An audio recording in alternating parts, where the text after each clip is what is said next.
Hello everyone, welcome to my channel Seema Classes. Hope you all will be fit and fine. Our today's topic is word. In this video, I am going to tell you that what is word in English grammar. कि English grammar में word यानी कि शब्द क्या है. A word refers to a speech sound or a mixture of two or two more speech sound in both written and verbal form of language. Word जो होता है वे क्या होता है, स्पीच साउंड यानी हम जो बोलते हैं या फिर शब्द बोलते हैं, दो या दो से ज़्यादा शब्द बोलते हैं, इन दोनों की रिटन या वर्बल फॉर्म होती है लैंग्वेज में, जैसे कि हम शब्द कहते हैं. स्पीच साउंड को रिप्रेजेंट करता है हमारे बोलने में जो आवाज़ निकलती है किसी शब्द को बोलने में.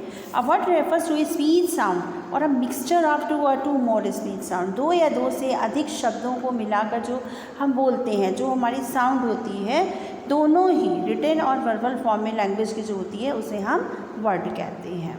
ए word is the smallest unit of grammar. Word जो है वो ग्रामर में सबसे छोटा यूनिट है. That can stand alone as a complete utterance, जो कि अकेला ही खड़ा हो सकता है, जिसका अकेला अपना कोई मीनिंग होता है.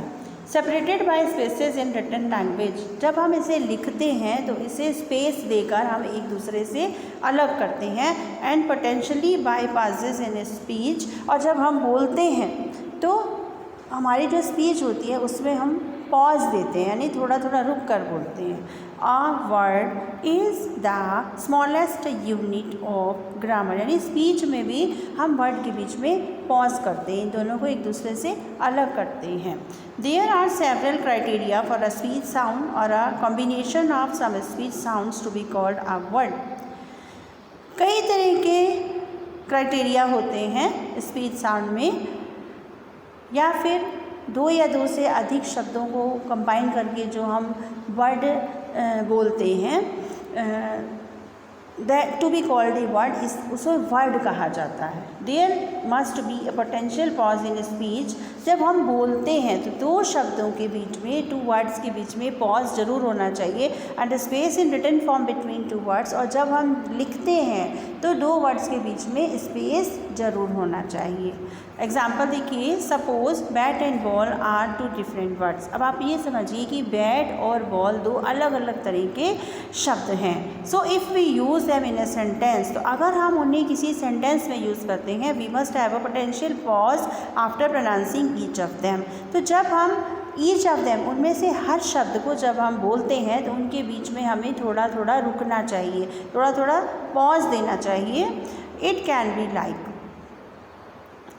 It can not be like. देखिए जैसे कि I do not play with bat and ball. अब इसमें क्या है कि एक साथ सारे शब्दों को लिख दिया गया है, इसमें बिल्कुल भी शब्दों के बाद जगह नहीं छोड़ी गई है.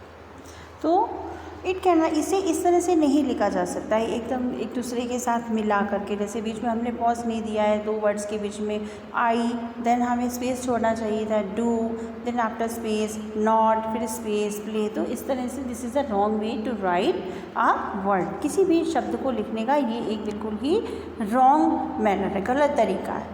इफ़ वी टेक पॉज, अगर हम उनके बीच में पॉज लेते हैं, these sounds can be regarded as 7 distinct words. अगर हम इन शब्दों के बीच में, इन वर्ड्स के बीच में अगर हम पॉज लेते हैं तो ये अलग अलग वर्ड को रिप्रेजेंट करेंगे. जैसे कि आई, डू, नॉट, ये सब अलग अलग वर्ड्स हैं. Play, with, bat and ball. यानी कि इट मीन्स कि हमें दो वर्ड्स के, दो शब्दों के बीच में हमें स्पेस ज़रूर देना चाहिए. Next is every word must contain at least one root.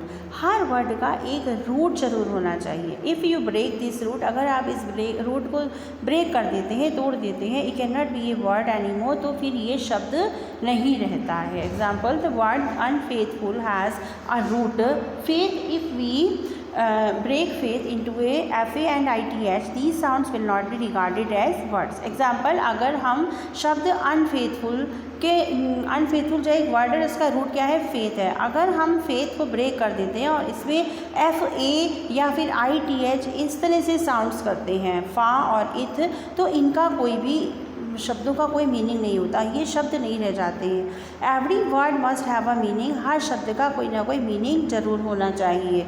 Example, the sound LAKKANAH लकानाहा has no meaning in English, इसका कोई मतलब नहीं है, मीनिंग नहीं है इंग्लिश लैंग्वेज में, so it can not B an English word, इसलिए यह इंग्लिश वर्ड नहीं हो सकता है।